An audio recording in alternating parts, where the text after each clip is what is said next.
الحمد لله وحده والصلاة والسلام على من لا نبي بعده أما بعد فأعوذ بالله من الشيطان الرجيم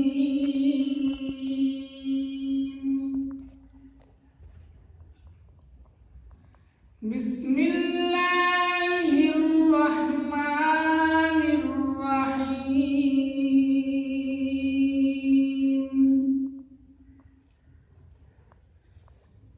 إذا جاء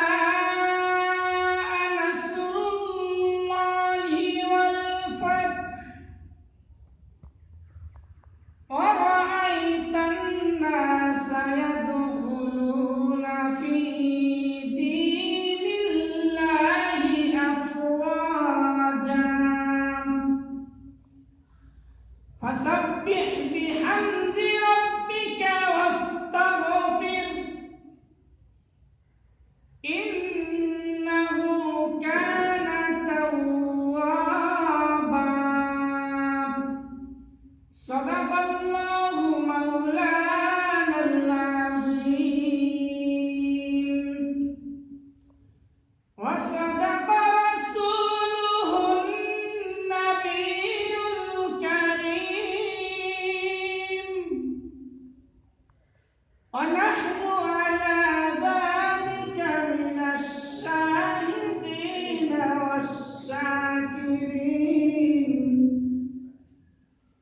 والحمد لله رب العالمين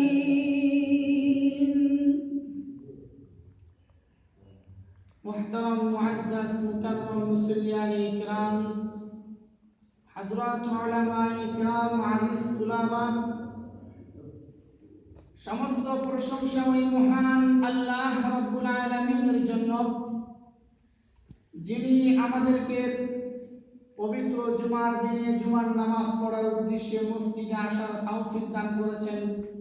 এই জন্য আমরা অন্তরের অন্তঃস্থল থেকে শুকরিয়া আদায় করি, বলুন আলহামদুলিল্লাহ। আলহামদুলিল্লাহ। মুহতারাম হাজিরিন, আমি আপনাদের সামনে পবিত্র কালামুল্লাহ শরীফ থেকে প্রত্যেকটা মুসলমানের অত্যন্ত সুপরিচিত একটি সূরা সূরাতুন নাসর তেলাওয়াত করেছি। এই সূরাতুন নাসরের মধ্যে আল্লাহ রাব্বুল আলামিন বিজয় নিয়ে আলোচনা করেছেন। আর আজকের যে দিবস 16 ডিসেম্বর বাংলাদেশের জন্য, বাংলাদেশের প্রত্যেকটা নাগরিকের জন্য আজকে বিজয় দিবস। আল্লাহ রাব্বুল আলামিন এই 16 ডিসেম্বরে বাংলাদেশকে বিজয় দান করেছেন, বাংলাদেশকে অন্য একটা দেশের দখলদারিত্ব থেকে মুক্ত করেছেন এই 16 ডিসেম্বরে। সেদিন দেশ প্রেমে উদ্বুদ্ধ হয়ে বাংলাদেশের মুক্তিযোদ্ধারা যুদ্ধ করে বাংলাদেশকে স্বাধীন করেছিলেন, বাংলাদেশকে বিজয় করেছিলেন। এই বিজয় দিবস আমরা কিভাবে পালন করব, বিজয় দিবসে আমাদের করণীয় কি, বিজয় দিবসে আমাদের বর্জনীয় কি, সব কিছু কোরআনুল কারীম আমাদেরকে শিক্ষা দিবে।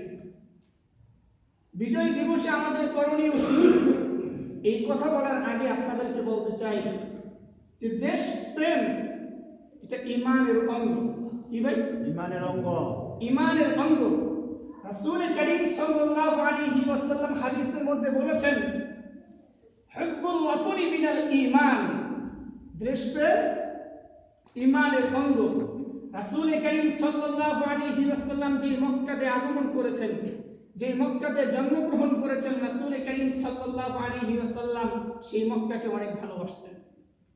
রাসূল করিম সাল্লাল্লাহু আলাইহি ওয়াসাল্লাম যখন মক্কা থেকে হিজরত করে মদিনায় যান, তখন মক্কার দিকে বারবার তাকিয়েছেন আর হুজুর আকরাম সাল্লাল্লাহু আলাইহি ওয়াসাল্লামের দু চক্ষু দিয়ে পানি ঝরেছে আর বলেছে, হে মক্কা, আমি তোমাকে ভালোবাসি। হে মক্কা, তোমার বুকে আমি জন্মগ্রহণ করেছি, তোমার বুকে আমি বড় হয়েছি, তোমার বুকে আমি লালিত পালিত হয়েছি, তোমার এই ভূখণ্ডকে, তোমার এই মাটিকে আমি ভালোবাসি। আজকে তোমাকে ছেড়ে আমি মদিনাতে হিজরত করছি। কাফেররা যদি, আবু জাহেল, উতবা, সাইবা যদি আমাকে নির্যাতন না করত, মুসলমানদের উপর নির্যাতন না করত, তাহলে কখনো আমি তোমাকে ছেড়ে যেতাম না। হে মক্কা, তোমার বুকের উপরে বাইতুল্লাহ রয়েছে, তোমার বুকের উপর আল্লাহর ঘর রয়েছে। সত্যিকার অর্থেই হে মক্কা, আমি তোমাকে ভালোবাসি। তোমাকে ছেড়ে যেতে সত্যিই আমার কষ্ট হচ্ছে। হে মক্কা, আমি তোমাকে অনেক ভালোবাসি। রাসূল করিম সাল্লাল্লাহু আলাইহি ওয়াসাল্লাম যখন মক্কা ছেড়ে মদিনায় যান, মদিনাতে যাওয়ার পরে যখন ইসলামী রাষ্ট্র কায়েম করেন, মদিনা থেকে যখন হুজুর আকরাম সাল্লাল্লাহু আলাইহি ওয়াসাল্লাম কোন সফরে যেতেন, সফরে যাওয়ার সময় হুজুর আকরাম সাল্লাল্লাহু আলাইহি ওয়াসাল্লাম কান্না করতেন, বারবার বলতেন, হে মদিনা, আমি তোমাকে ভালোবাসি। যখন সফর শেষ করে মদিনার প্রান্তে আসতেন, মদিনার প্রান্তে আসার পরে যখন উহুদ পাহাড় দেখতেন, উহুদ পাহাড় হচ্ছে মদিনার সীমানা, উহুদ পাহাড়কে দেখার পরে বলতেন, উহুদ জাবালিন ইউহিব্বুনা ওয়া নুহিব্বুহু। ওই যে দেখা যায় আমার প্রাণের শহর মদিনার বর্ডার, মদিনার প্রান্ত উহুদ পাহাড় দেখা যাচ্ছে। এই পাহাড়কে আমি ভালোবাসি, এই পাহাড় আমাদেরকে ভালোবাসে। আমি মদিনার মাটিকে ভালোবাসি, মদিনাকে ভালোবাসি। মদিনা হচ্ছে আমার প্রাণের শহর। এই সমস্ত আলোচনা দ্বারা বোঝা গেল দেশপ্রেম। যেই দেশে আমি থাকি, যেই দেশে আমি জন্মগ্রহণ করেছি, যেই দেশ জুড়ে আমার স্মৃতি, যেই দেশে আমি বড় হচ্ছি, যেই দেশে আমি লালিত পালিত হচ্ছি, সেই দেশকে ভালোবাসা প্রত্যেকটা মুসলমানের জন্য। সেই দেশকে ভালোবাসা ইমানের অঙ্গ। কি ভাই? ইমানের অঙ্গ, ইমানের অঙ্গ। এই কথাটাই রাসূল করিম সাল্লাল্লাহু আলাইহি ওয়াসাল্লাম বলেছেন, হুব্বুল ওয়াতানি মিনাল ঈমান। দেশপ্রেম হচ্ছে ইমানের অঙ্গ। আমার ভাই, দেশপ্রেম কিভাবে করব? দেশপ্রেম, দেশের ভালোবাসা কিভাবে অর্জন করব? দেশের ভালোবাসা কাকে বলে? দেশপ্রেম কাকে বলে? সারাদিন সোনার বাংলা গান গাইলাম, দেশপ্রেম অর্জন হবে? না। হ্যাঁ, সারাদিন যদি দেশাত্মবোধক গান গাই, দেশপ্রেম অর্জন হবে? না, অর্জন হবে না। দেশপ্রেম অর্জন করতে হলে দেশের জন্য যা কিছু করা প্রয়োজন, সব কিছু করার জন্য সদা সর্বদা প্রস্তুত থাকতে হবে। দেশের জন্য জীবন দেওয়ার জন্য প্রস্তুত থাকতে হবে। আমার বাংলাদেশের স্বাধীনতা, সার্বভৌমত্ব যেন কোনো ভিনদেশী শকুন এসে ছোঁ মেরে নিয়ে যেতে না পারে, সেই জন্য সদা সর্বদা প্রস্তুত থাকতে হবে।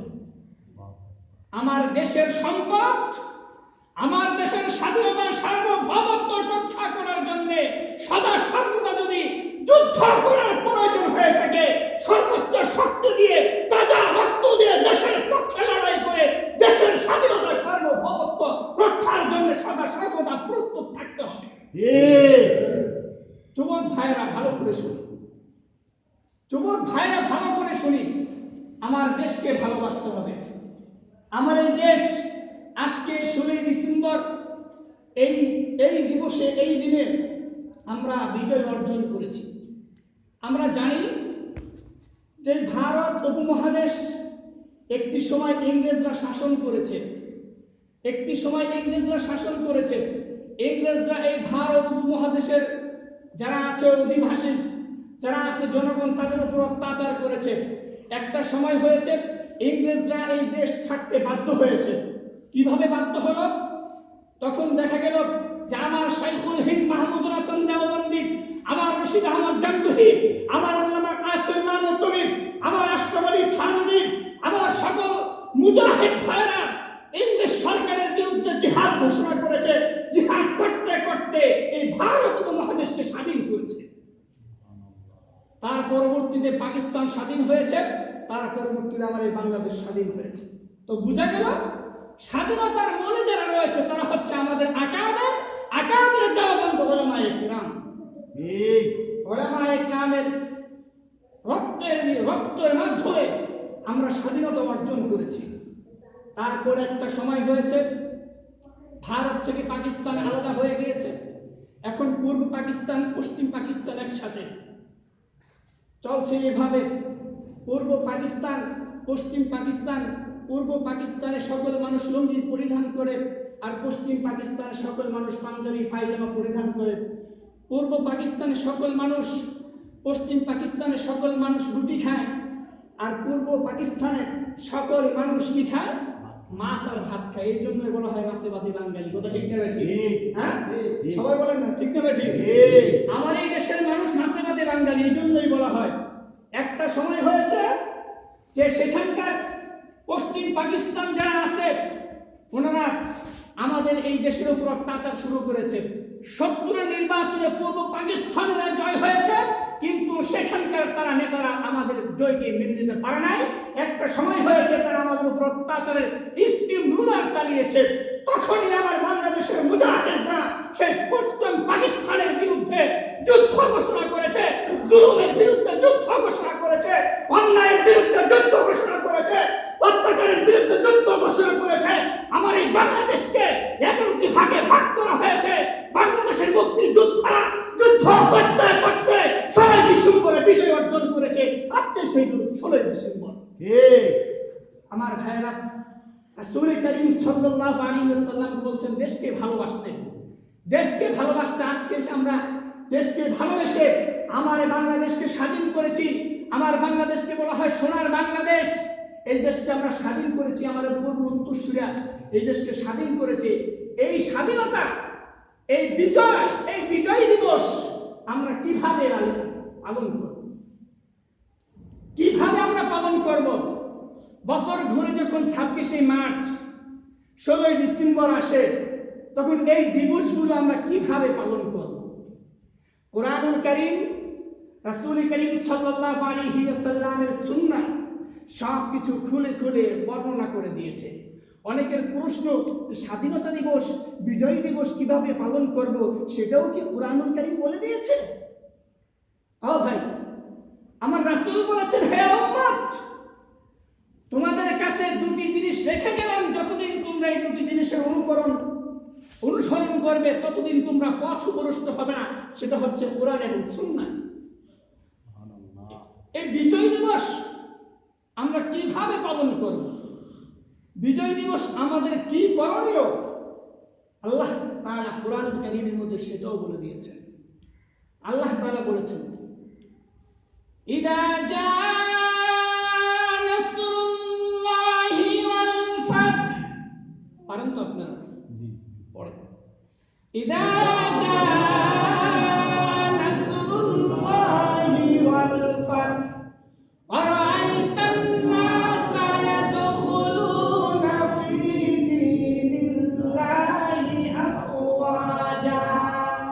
فسبح بحمد ربك واستغفر إنه كان توابا। আল্লাহ তাআলা বলেন, যখন আল্লাহ রাব্বুল আলামিনের সাহায্য চলে আসবে, যখন আল্লাহ রাব্বুল আলামিনের বিজয় চলে আসবে এবং তোমরা মানুষগুলিকে দেখবে দলে দলে ইসলামের মধ্যে প্রবেশ করছে, দলে দলে ইসলামের মধ্যে প্রবেশ করছে, যখন তোমাদের কাছে বিজয় দিবস চলে আসবে, স্বাধীনতা চলে আসবে, বিজয় দিবস চলে আসবে, তখন তোমাদের করণীয় হচ্ছে ফাসাব্বিহ বিহামদি রাব্বিকা ওয়াস্তাগফির। যখন বিজয় দিবস আসবে, হে মুমিন মুসলমান, তোমাদের জন্য 3টি কর্মসূচি আমি ঘোষণা করছি। কে বলছে এই কথা? আল্লাহ। কে বলছে? আল্লাহ। আল্লাহ রাব্বুল আলামিন বলছেন, যখন তোমাদের কাছে বিজয় দিবস আসবে তখন তোমাদের 3টি কর্মসূচি পালন করতে হবে। কয়টি কর্মসূচি? 3টি কর্মসূচি পালন করতে হবে। 1 নম্বর হচ্ছে ফাসাব্বিহ, তোমরা বেশি বেশি আল্লাহ রাব্বুল আলামিনের তাসবিহ পাঠ করো। 2 নম্বর কর্মসূচি হচ্ছে বিহামদিক, ফাসাব্বিহ বিহামদি রাব্বিক। 2 নম্বর কর্মসূচি হচ্ছে বিহামদি রাব্বিক, তোমরা তোমাদের প্রভুর বেশি বেশি প্রশংসা করো, বেশি বেশি শুকরিয়া আদায় করো। 3 নম্বর কর্মসূচি হচ্ছে আস্তাগফির। স্বাধীনতা যুদ্ধের সময়, যুদ্ধ চলাকালে যখন হয়তো বা হতে পারে তোমাদের দ্বারা অনেক ভুল ত্রুটি হয়ে গিয়েছে, সেই জন্য আল্লাহ রাব্বুল আলামিনের কাছে ক্ষমা চাও, মাফ চাও, তওবা করো, ক্ষমা চাও। আস্তাগফির, আস্তাগফির। 3 নম্বর কর্মসূচি হচ্ছে আল্লাহ রাব্বুল আলামিনের কাছে বেশি বেশি দোয়া করো, কান্নাকাটি করো।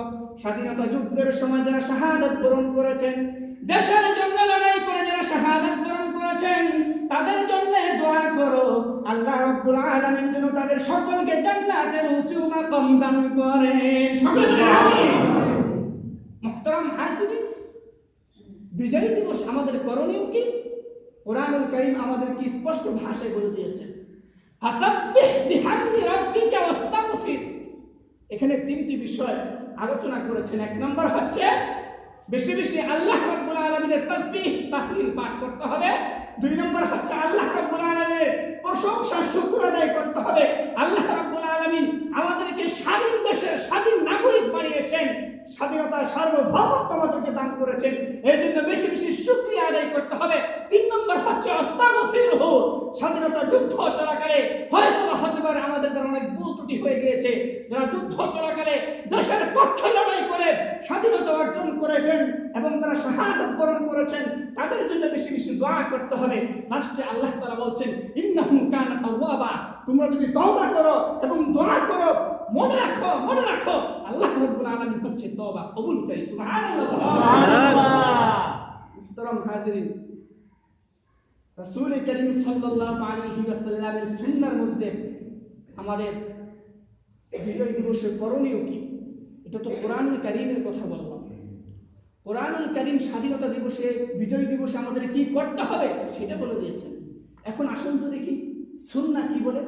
রাসূল করিম সাল্লাল্লাহু আলাইহি ওয়াসাল্লাম কি বলেন বিজয় দিবস সম্পর্কে?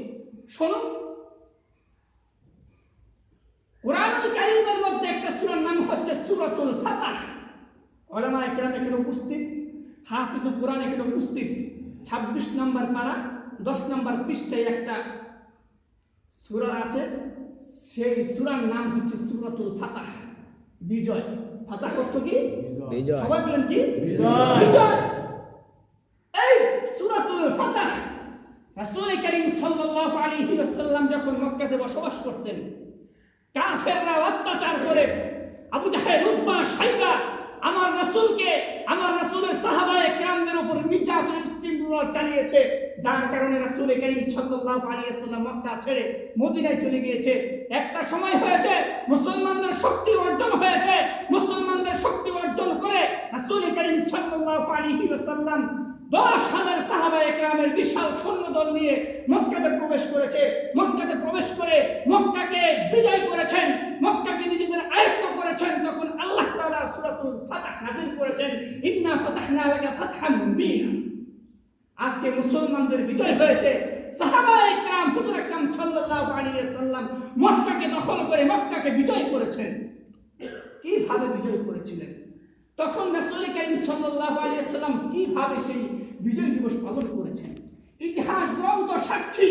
রাসূল করিম সাল্লাল্লাহু আলাইহি ওয়াসাল্লাম যখন সাহাবায়ে কেরামদেরকে নিয়ে মক্কাতে প্রবেশ করলেন, রাসূল করিম সাল্লাল্লাহু আলাইহি ওয়াসাল্লাম একটি সাওয়ারির উপর আরোহণ অবস্থায় ছিলেন। রাসূল করিম সাল্লাল্লাহু আলাইহি ওয়াসাল্লাম মাথার উপর পাগড়ি পরিধান ছিল। রাসূল করিম সাল্লাল্লাহু আলাইহি ওয়াসাল্লাম উটের উপর এইভাবে অহংকার বশত এইভাবে মাথা উঁচু করে দাঁড়ান নাই। রাসূল করিম সাল্লাল্লাহু আলাইহি ওয়াসাল্লাম আল্লাহ পাকের শুকরিয়া আদায় করার জন্য মাথা নিম্ন করেছেন, মাথা নিম্ন করে মক্কাতে প্রবেশ করেছেন। রাসূল করিম সাল্লাল্লাহু আলাইহি ওয়াসাল্লাম মক্কাতে প্রবেশ করে উম্মে হানির ঘরে প্রবেশ করেছেন। উম্মে হানির ঘরে প্রবেশ করে সর্বপ্রথম বিজয় নামাজ সলাতুল ফাতহ রাসূল করিম সাল্লাল্লাহু আলাইহি ওয়াসাল্লাম 8 রাকাত নফল নামাজ আদায় করেছেন। এই নফল নামাজকে বলা হয় সলাতুল ফাতহ, বিজয়ের নামাজ। রাসূল করিম সাল্লাল্লাহু আলাইহি ওয়াসাল্লাম বিজয় মিছিল করে মক্কাতে প্রবেশ করেন নাই। রাসূল করিম সাল্লাল্লাহু আলাইহি ওয়াসাল্লাম অহংকার বশত মক্কাতে প্রবেশ করেন নাই। রাসূল করিম সাল্লাল্লাহু আলাইহি ওয়াসাল্লাম তাকাব্বুর করে মক্কাতে প্রবেশ করেন নাই। রাসূল করিম সাল্লাল্লাহু আলাইহি ওয়াসাল্লাম নিম্ন মাথাকে নিম্ন করে আল্লাহ পাকের শুকরিয়া আদায় করতে করতে মক্কাতে প্রবেশ করেছেন। মক্কাতে প্রবেশ করে সর্বপ্রথম 8 রাকাত নফল নামাজ আদায় করেছেন।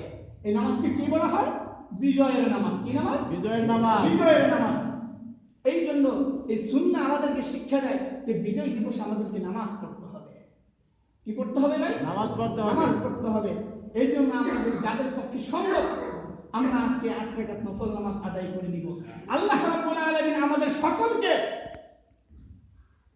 আমাদের বিজয়, আমাদের স্বাধীনতা, আমাদের বিজয় সবকিছুর পক্ষে আমাদের সকল জানমাল কোরবান করে দেশের জন্য, দেশের পক্ষে লড়াই করার তৌফিক দান করুন। সকলে বলেন আমিন। মুহতারাম হাজিরিন, সর্বশেষ কথা বিজয় সম্পর্কে, আজকের দিবস সম্পর্কে সর্বশেষ কথা, আরেকটি মুক্তি যুদ্ধের প্রয়োজন রয়েছে। ঠিক বুঝলাম না, একজন বলল ঠিক, আপনারা চুপ। আপনারা কি আমার কথার সাথে দ্বিমত পোষণ করতেছেন না?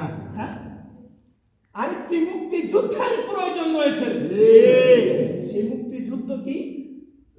কাদের বিরুদ্ধে যুদ্ধ করা হবে, কাদের বিরুদ্ধে লড়াই করা হবে, কাদের বিরুদ্ধে জিহাদ করা হবে? শুনুন, আমরা এই দেশকে স্বাধীন করেছি। আমাদের এই দেশ, আমাদের এই বাংলাদেশকে সমগ্র বিশ্বের মধ্যে একটা আলোকিত রাষ্ট্র হিসেবে দেখতে চাই। কথা ঠিক না ঠিক? আমাদের এই দেশে কোনো চুরি, কোনো ডাকাতি, কোনো বদমাশি, কোনো ছিনতাই, কোনো মারামারি, এগুলো আমরা দেখতে চাই না। কথা ঠিক না ঠিক?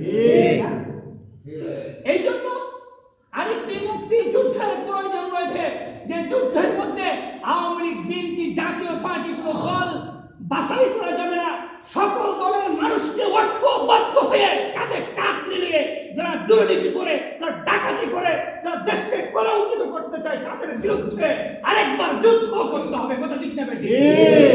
এই জন্য সব সময় কারা দুর্নীতির সাথে জড়িত, কারা দেশের সম্পদকে লুটেপুটে খায়, কারা দেশের সম্পদকে ঘাস করে নিতে চায়, কারা দেশকে বিশ্বের মানচিত্রে কলঙ্কিত করতে চায়, তাদেরকে চিহ্নিত করে তাদের বিরুদ্ধে বয়কট ঘোষণা করতে হবে। তাহলেই হবে বড় মুক্তি যুদ্ধ। কথা ঠিক না?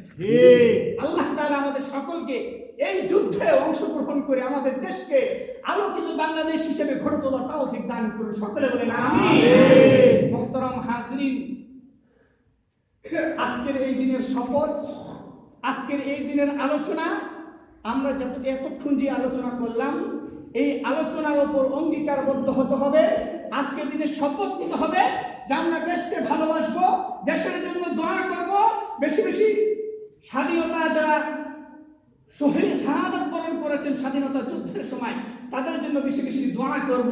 আল্লাহ তাআলা যেন তাদের সকলকে জান্নাতের উঁচু মাকাম দান করেন। সকলে বলেন আমিন। এই দিবস আসলে পরে কবরের মধ্যে শহীদ মিনারে ফুল দিয়ে শ্রদ্ধা জানানো, এটা মুসলমানদের কোনো কর্মসূচি না, এটা খ্রিস্টানদের কর্মসূচি। খ্রিস্টানরা কবর জিয়ারত করে না, খ্রিস্টানরা তাজা ফুল কবরের মধ্যে রেখে দেয়। বুঝা গেল যে কবরের মধ্যে ফুল দিয়ে শ্রদ্ধা জানানো এগুলো মুসলমানদের কর্মসূচি হতে পারে না। আল্লাহ তাআলা আমাদের সকলকে সহি বুঝ দান করে ইসলামের উপর কদমে কদমে পরিচালিত হওয়ার তৌফিক দান করুন। সকলে বলেন আমিন। মুহতারাম হাজিরিন, আজকের এই দিনে আলোচনা এতটুকুই। এখন ভিন্ন একটি বিষয়ে আলোচনা করতে চাই, সেটা হচ্ছে আমার ধারাবাহিক